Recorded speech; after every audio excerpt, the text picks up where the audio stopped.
मैले युकेमा काम नपाए तापनि आज चाहिँ लक्ष्मी पूजाको दिन चाहिँ आफूलाई चिटिक्क पारेर लक्ष्मी पूजा गर्दैछु है। र नुहाइधुवाइ गरेर सुट हेरेको त आमामा के दुब्लाको यस्तो के दुब्लाए म भनेर चाहिँ म यो सुट होइन साडी लाउनतर्फ लागेकी छु है। साडी लाएँ अनि वहाँ ल्यापटपमा मैले चाहिँ लक्ष्मी भगवानलाई पूजा गर्दैछु यसरी है।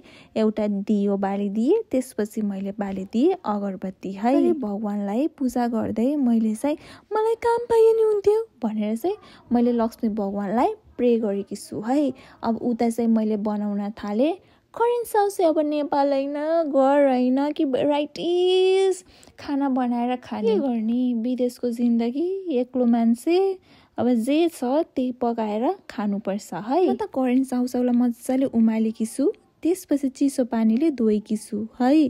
त्यसपछि एउटा भाँडामा करेन्ट साउसो खनाएर त्यसमा प्याज, धनियाँ, खुर्सानी, काँक्रो, लसुन अनि तातो तेलले ज्वाइँ जानेकी छु है। हेर्नुहोस् त, हाले चाउचाउमा भएको मसाला, नुन अनुसार स्वाद र रेड कलरको पेस्ट है।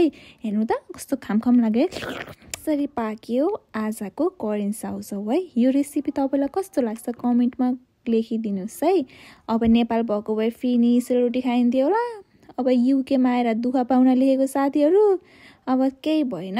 मैले आज लक्ष्मी भगवानलाई छिट्टै काम पाओस् भनेकी छु है। तपाईँलाई भिडियो कस्तो लाग्यो कमेन्ट गर्नुहोस् ल।